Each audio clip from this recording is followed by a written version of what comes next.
بسم الله الرحمن الرحيم ولن يتمناه أبدا بما قدمت أيديهم والله عليم بالظالمين ولن يتمناه یہاں پر قاعدہ ہو رہا ہے نون ساکن کے بعد یا مشدد آ رہی ہے ادغام مال غنہ کا، تو یہاں پر ہم ادغام کے ساتھ غنہ کر کے پڑھیں گے، اور آگے بھی نون مشدد آ رہی ہے تو اس میں بھی غنہ کر کے واو کے ساتھ ملا کے پڑھیں گے۔ یہاں پر ابدم بما، یہاں پر قاعدہ ہو رہا ہے اقلاب کا، دو زبر کی تنوین کے بعد چھوٹی سی میم آ رہی ہے، اس کو میم سے ملا کر غنہ کر کے پڑھیں گے۔ بما میم کے ساتھ الف آ رہا ہے تو یہاں پر میم کو ایک الف کی مقدار کھینچ کے پڑھیں گے۔ قدم دال پر مشدد ہے تو اس کو سختی اور جماؤ کے ساتھ پڑھیں گے، تا میں قلقلہ نہیں کرنا ہے، صرف خا میں قلقلہ ہوتا ہے۔ ایدیہم یہاں پر الف کے ساتھ یا ساکن اور دال کے ساتھ بھی یا ساکن آ رہی، دونوں جگہ پر ایک ایک الف کی مقدار کھینچ کے پڑھیں گے۔ واللہ لام کے اوپر کھڑا زبر اور مشدد ہے تو اس کو کھینچ کے بھی پڑھیں گے، سختی اور جماؤ کے ساتھ بھی اور موٹا کر کے بھی پڑھیں گے۔ علیم یہاں پر لام کے ساتھ یا ساکن آ رہی ہے، اس کو ایک الف کی مقدار کھینچیں گے، اور دو پیش کی تنوین کے بعد پھر دوبارہ سے اقلاب والا قاعدہ ہو رہا ہے تو یہاں پر چھوٹی سی میم سے ملا کر دو پیش کو اور غنہ کر کے پڑھیں گے۔ قاعدے کا نام اقلاب۔ بالظالمین با کو زواں کے ساتھ ملا کر کھینچ کر بھی پڑھیں گے اور سختی اور جماؤ کے ساتھ بھی۔ میم کے ساتھ یا ساکن آ رہی، میم کو ایک الف مقدار کھینچ کے پڑھیں گے۔ اب میرے ساتھ پڑھیے۔ وَلَن يَتَمَنَّوْهُ أَبَدًا بِمَا قَدَّمَتْ أَيْدِيهِمْ وَاللَّهُ عَلِيمٌ بِالظَّالِمِينَ۔ اب اس کا ترجمہ کریں گے۔ ولن اور ہرگز نہیں، یتمناہ وہ تمنا کریں گے اس کی، ابداً کبھی بھی، بما بوجہ اس کے جو قدمت آگے بھیجا، ایدیہم ان کے ہاتھوں نے، واللہ اور اللہ علیم خوب جاننے والا ہے، بالظالمین ظالموں کو۔ اب اس کی تفسیر کریں گے۔ اس آیت میں وا اور رابطے کے لیے آیا، یعنی پچھلی آیت نمبر 24 سے تعلق جوڑا ہے، جہاں یہود سے کہا گیا تھا کہ اگر تمہیں آخرت کا گھر جنت اللہ کے نزدیک صرف اپنے لیے مخصوص سمجھتے ہو تو موت کی تمنا کرو۔ لن ہرگز نہیں، یہ لن تاکید کے ساتھ نفی کا کلمہ ہے، یعنی کبھی بھی نہیں۔ یہ بتا رہا ہے کہ ان کی حالت ایسی ہے کہ وہ موت کی تمنا ہرگز نہیں کریں گے۔ یہ تمنا ہو وہ تمنا کریں گے اس کی، یہاں ہو کی ضمیر موت کی طرف اشارہ کریں، یعنی وہ کبھی بھی موت کی خواہش نہیں کریں گے، ابداً کبھی بھی نہیں۔ یہ پھر سے اس بات پر زور دے رہا ہے کہ ان کے دل میں موت کا خیال بھی نہیں آئے گا۔ بما اس چیز کی وجہ سے، یہ با سبب کے لیے ہے، یعنی اس لیے کہ قدمت آگے بھیجا مراد ہے اعمال جو انسان اپنی زندگی میں کرتا ہے وہ آگے بھیجتا ہے، یعنی آخرت کے لیے جمع کرتا ہے۔ ایدیہم ان کے ہاتھوں نے، یعنی ان کے خود کے اعمال، ان کے گناہ، بدعنوانی اور اللہ کے رسول کی نافرمانی۔ واللہ اور اللہ کا ذکر اس لیے آیا کہ فیصلہ اس کے ہاتھ میں ہے، وہی اصل حقیقت جانتا ہے۔ علیم خوب جاننے والا ہے، یعنی اللہ صرف ظاہر نہیں بلکہ دلوں کے حال، نیتوں اور پوشیدہ باتوں کو بھی جانتا ہے۔ بالظالمین ظالموں کو، یہاں ظالمین سے مراد وہ لوگ ہیں جو حق کو چھپاتے ہیں، ناحق پر ڈٹے رہتے ہیں اور اللہ کے احکامات سے منہ موڑتے ہیں۔ تو پیاری صالحات، یہ آیت ایک نفسیاتی حقیقت کو واضح کرتی ہے۔ جن لوگوں کو اپنے برے اعمال کا یقین ہو کبھی بھی موت کی تمنا نہیں کرتے، کیونکہ وہ جانتے ہیں کہ ان کا انجام اچھا نہیں ہوگا۔ یہودی دعویٰ کرتے تھے کہ وہ اللہ کے چہیتے ہیں اور جنت صرف ان کے لیے ہے۔ اللہ نے انہیں چیلنج دیا، اگر تم سچے ہو تو موت کی تمنا کرو تاکہ سیدھا جنت جا سکو۔ لیکن اللہ خود ہی فرما رہا ہے کہ یہ کبھی موت کی تمنا نہیں کریں گے، کیونکہ ان کے دلوں میں چھپی حقیقت یہ ہے کہ انہوں نے جو اعمال کیے ہیں وہ ناپاک ہیں۔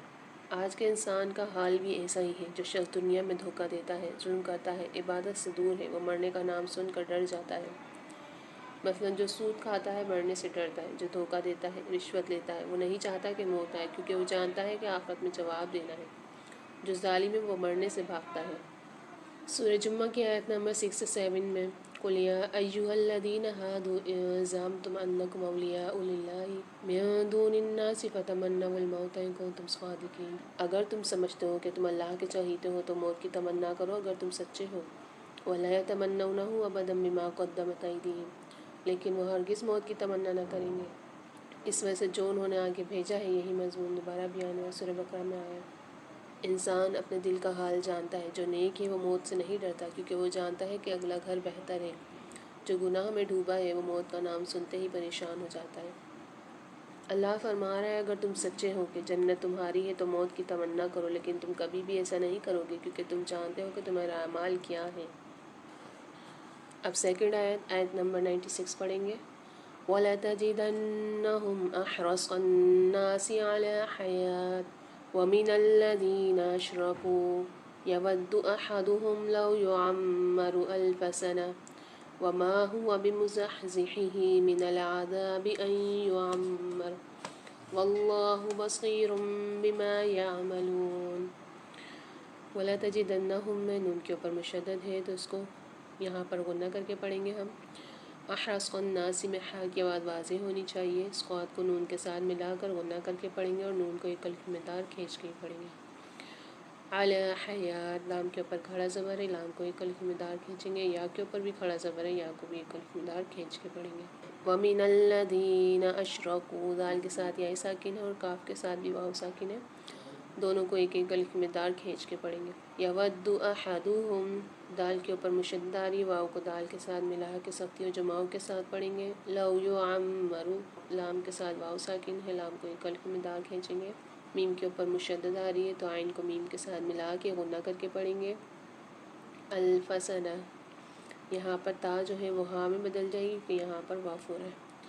وما هو بمزحزحہ، وما میں میم کے ساتھ الف ہے، اس کو ایک الف مقدار کھینچیں گے، اور بمزحزحہ میں ہا کے نیچے کھڑی زیر آ رہی ہے، یہاں پر بھی ایک الف مقدار کھینچ کے پڑھیں گے۔ من العذاب، زال کے ساتھ الف آ رہا ہے، زال کو ایک الف مقدار کھینچ کے پڑھیں گے۔ ان یعمر، یہاں پر نون ساکن کے بعد ادغام مع غنہ کا قاعدہ ہو رہا ہے، یعنی یہاں پر ہم غنہ کے ساتھ ادغام کر کے پڑھیں گے۔ میم پر مشدد آ رہی ہے، غنہ کر کے پڑھیں گے یہاں پر۔ واللہ بصیر، یہاں پر لام کو کھینچ کے بھی پڑھیں گے، موٹا کر کے بھی پڑھیں گے۔ اسقاط کے ساتھ یہ ساکن ہے، یہاں پر بھی ایک الف مقدار کھینچ کے پڑھیں گے اسقاط کو، اور دو پیش کی تنوین کے بعد اقلاب والا قاعدہ ہو رہا ہے، یہاں پر غنہ کر کے پڑھیں گے میم کے ساتھ ملا کے۔ بما یعملون، میم کے ساتھ الف آ رہی ہے، میم کو ایک الف مقدار کھینچیں گے، لام کے ساتھ واو ساکن ہے، لام کو بھی ایک الف مقدار کھینچ کے پڑھیں گے۔ اب میرے ساتھ پڑھیے۔ وَلَتَجِدَنَّهُمْ أَحْرَصَ النَّاسِ عَلَى حَيَاةٍ وَمِنَ الَّذِينَ أَشْرَكُوا يَوَدُّ أَحَدُهُمْ لَوْ يُعَمَّرُ أَلْفَ سَنَةٍ وَمَا هُوَ بِمُزَحْزِحِهِ مِنَ الْعَذَابِ أَن يُعَمَّرَ وَاللَّهُ بَصِيرٌ بِمَا يَعْمَلُونَ۔ اب اس کا ترجمہ کریں گے۔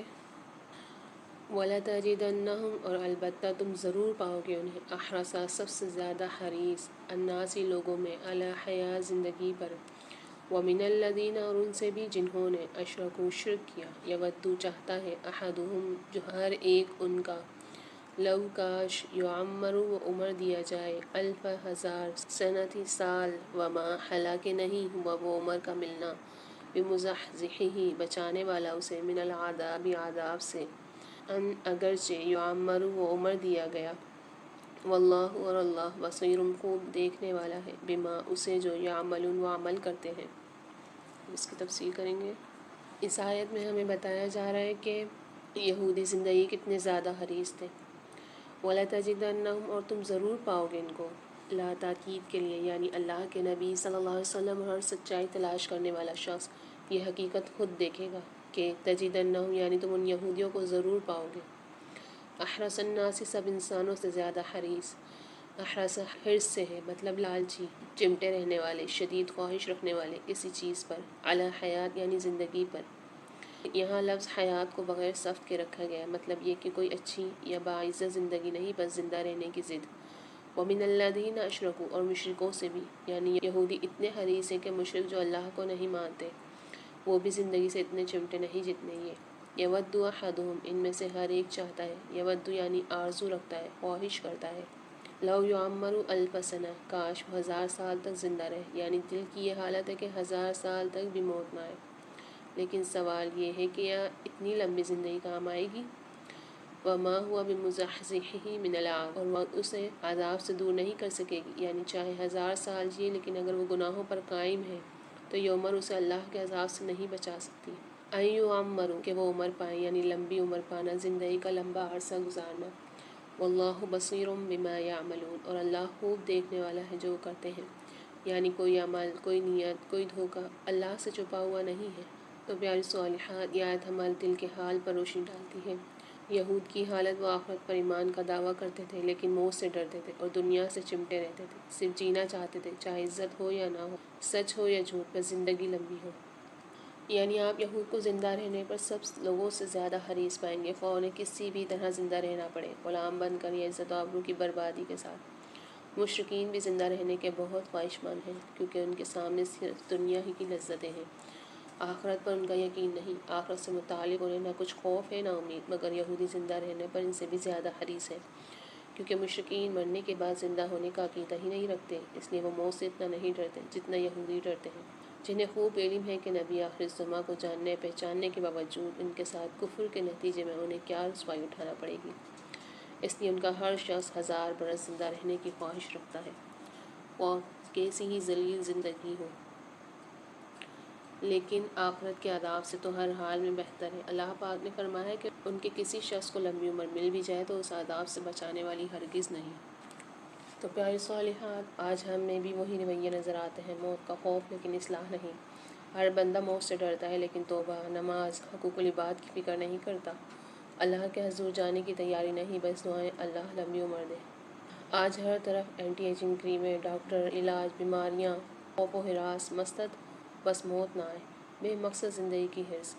یہودیوں کی طرح ہم بھی صرف زندہ رہنا چاہتے ہیں، چاہے وہ زندگی بغیر ایمان، بغیر کردار، بغیر سکون ہو۔ اللہ پاک فرماتا ہے کل نفس ذائقۃ الموت، ہر جان کو موت کا مزہ چکھنا ہے، تو پھر موت سے بھاگنا کیوں؟ سورہ نساء کی آیت نمبر 78 میں اینما تکونوا یدرککم الموت ولو کنتم فی بروج مشیدہ، تم جہاں بھی ہو موت تمہیں آ لے گی، چاہے تم مضبوط قلعوں میں ہو۔ تو پیاری صالحات، اس آیت میں ہمارے لیے کیا سبق ہے؟ زندگی کا مقصد صرف لمبی عمر نہیں بلکہ اچھی زندگی ہے۔ جو شخص اللہ سے ڈرتا ہے وہ موت کی تیاری کرتا ہے، ایمان والا موت سے نہیں ڈرتا، کیونکہ وہ جانتا ہے کہ اصل زندگی آخرت میں ہے۔ یہودی موت سے اتنے ڈرتے تھے کہ 1000 سال کی زندگی مانگتے تھے، لیکن اللہ فرماتا ہے لمبی عمر بھی عذاب سے نہیں بچا سکتی۔